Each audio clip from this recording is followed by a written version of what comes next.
It was a cold winter night, and Jake was home alone. His parents had gone out for a business dinner and wouldn't be back until late. He didn't mind.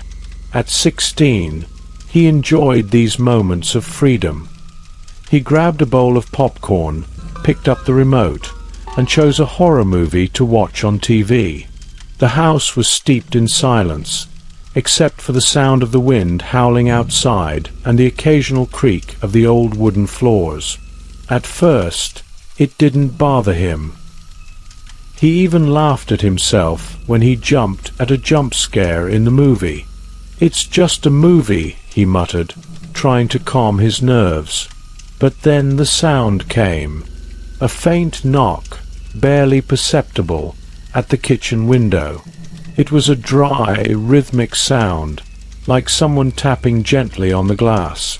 Jake paused the movie and listened, his ears straining.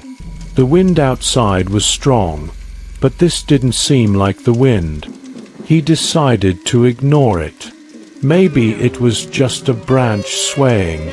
Minutes later, the same knock, louder this time.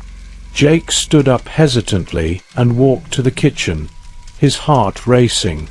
The light from the refrigerator cast eerie shadows on the walls. He looked at the window, but saw nothing beyond the darkness of the backyard. A chill ran down his spine, and he quickly closed the curtains. Back in the living room, he tried to focus on the movie, but the atmosphere had shifted. The silence that once felt comforting now felt oppressive. He checked his phone. No messages, no calls. He sent a text to his mom, "Everything okay?" But there was no response. Then he heard footsteps. Soft, deliberate footsteps coming from upstairs. His blood ran cold. He knew he was alone. The footsteps continued, moving across the upstairs hallway. "Is someone there?" he called out, his voice weaker than he'd expected. Silence. Grabbing a kitchen knife, Jake climbed the stairs slowly. Each step creaked beneath his weight, and his heart pounded like a drum. At the top of the stairs, he glanced down the hallway. The bedroom doors were all open, just as he had left them. Nothing seemed out of place. He took a deep breath and began checking the rooms, one by one. The first was empty. The second, the same. In the guest room, however, he found something that made him freeze. The window was open, gently swaying with the wind. He was certain he had closed it. Before he could react, he heard a creak behind him. Spinning around, he saw nothing in the hallway, but he felt it, an oppressive presence, as though someone was standing right behind him. He slammed the guest room window shut and locked it tightly. That's when the power went out. The house plunged into total darkness. Jake gripped the knife tighter, trying to navigate by the faint glow coming from the window. The silence was now absolute, but he knew he wasn't alone. Then came the laugh. It was low and drawn out, echoing faintly from downstairs. Jake descended the stairs cautiously, his legs shaking. The laugh stopped suddenly, and the oppressive silence returned. When he reached the living room, he saw the front door ajar. "Who's there?" he shouted, trying to sound brave, but his voice trembled. No response. Just the cold wind slipping through the door. He walked over and shut it, locking it firmly. Turning back to the living room, he froze. In the reflection of the TV, he saw a figure standing behind him. A tall, shadowy figure, unmoving but unmistakably there. Jake turned in a panic, knife raised, but there was nothing there. When he looked back at the TV, The reflection had vanished. His breathing grew erratic, and his eyes watered from fear. Then his phone vibrated. He snatched it up quickly. It was a text from his mom. "We're stuck in traffic. Are you okay?" His hands shook as he tried to type a reply. But before he could send it, the phone slipped from his grasp. Because he heard it. That same low, guttural laugh, now right behind him. Jake froze, unable to turn around. His eyes were wide, his body paralyzed, as he felt the oppressive presence looming behind him. The air seemed heavier, colder, as if the house itself was alive and breathing. Suddenly, the laughter stopped. Silence engulfed the room once more, but it was worse than the sound. He could hear the pounding of his own heart, each beat echoing in his ears. Summoning a strength he didn't know he had, Jake spun around, the knife clutched tightly in his trembling hand. There was nothing there, but something was wrong. The living room looked different. The furniture wasn't arranged as he remembered. The couch was facing the opposite direction, the rug had vanished, and the pictures on the walls were completely different. He blinked repeatedly, trying to make sense of what he was seeing. Then he noticed the most unsettling detail, the mirror above the fireplace. The reflection in the mirror showed the room exactly as it had been before. The rug in place, the couch properly positioned, the familiar family photos on the walls. Jake stepped closer to the mirror, hesitant, his fingers trembling as he reached out. When he stood directly in front of it, he saw something that made his stomach drop. His reflection was smiling. It was a wide, unnatural grin, one that didn't belong to him. The version of him in the mirror tilted its head slightly, as if studying him, and then, in a voice low and chillingly clear, it whispered, "You're not supposed to be here." Jake stumbled back, his breath quickening, fear consuming him entirely. The reflection began to move on its own, its motions no longer mirroring Jake's. He watched, frozen, as it lifted its hand and pointed toward the hallway behind him. His body trembling, Jake turned his head slowly, dreading what he would see. There it was. The figure. Tall, motionless, and now much closer. It stood in the dim light from a window, a dark, shadowy mass.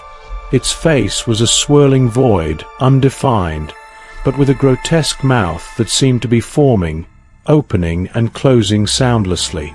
The knife slipped from his hand and clattered to the floor with a dull thud. Jake didn't stop to pick it up. He bolted. He sprinted up the stairs and slammed the door to his parents' bedroom, locking it behind him. His hands trembled as he shoved the dresser in front of the door.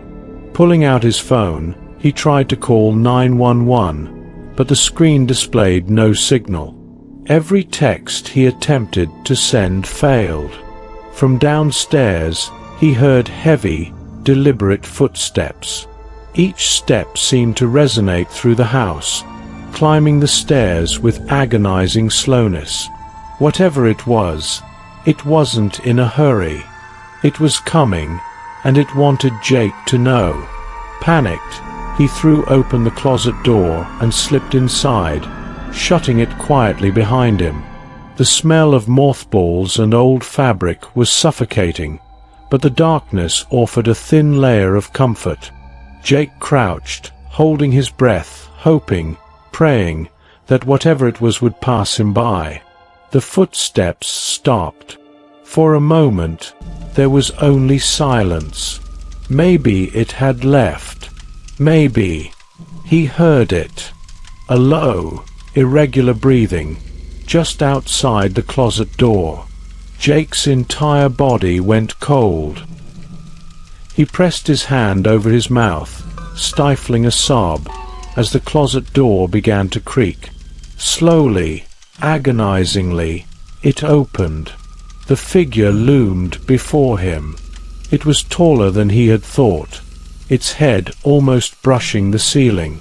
Its form was an abyss of shadow, its face now taking shape into something grotesque, with hollow eyes and an impossibly wide grin. For the first time it spoke, its voice a guttural whisper that seemed to echo inside Jake's head. "You opened the door. Now it cannot be closed." The darkness swallowed him whole. Jake woke up hours later in the living room, his body cold and stiff. Morning light poured through the windows. He was lying on the floor, unable to remember how he got there. The house seemed normal, as if nothing had happened. When his parents arrived, he tried to tell them what had occurred, but they laughed, thinking it was just a story he had made up. Jake didn't insist. He knew something had happened, something real. That night, when he went to the bathroom, he noticed something strange. In the mirror above the sink, his reflection stood still, staring directly at him. Even when he turned his face away, Jake stepped back, feeling his heart race again. He rubbed his eyes, trying to convince himself he was imagining things. But the reflection remained there, unmoving, staring straight at him, even as he shifted. "This isn't real," he whispered to himself, his voice trembling. At that exact moment, the reflection tilted its head to the side, mimicking the motion he had seen in the living room mirror the night before. But this time, Jake noticed something even worse. The reflection was speaking. Its mouth moved, but no sound came out. Gripped by a desperate courage, Jake approached the mirror, trying to understand what the reflection was saying. When he got close enough, he heard a faint whisper, as if the words were being breathed directly into his mind. "You're mine now." The mirror began to vibrate slightly, and cracks started to spread across its surface, rapidly branching out like spiderwebs. Jake's reflection started to distort, its eyes sinking into its face, its smile stretching into a grotesque grin. He stepped back, but it was too late. A dark, twisted hand shot out of the mirror, grabbing his arm with inhuman strength. He screamed, struggling to break free, but the hand pulled him toward the mirror. The surface felt liquid, cold as ice, yet unyielding like metal. Jake fought and screamed, but his body was dragged further and further into the mirror. The last thing he saw before he was completely consumed was his own reflection, now fully deformed, grinning at him with a wicked, unnatural smile. Hours later, Jake's parents found him lying on the living room floor, his body cold and stiff. The morning light poured through the windows, casting long shadows across the room. He didn't respond when they called his name, only muttering incomprehensible words to himself. His wide, vacant eyes stared at nothing. Doctors diagnosed him with a severe mental breakdown, but no one could explain why every reflective surface in the house had shattered that night. Months later, the house was sold. The new family noticed something strange about the bathroom mirror. Sometimes, at night, they could see a figure in the reflection, a pale boy with a twisted smile, watching them from the other side. And every now and then, the mirror whispered, "You're next."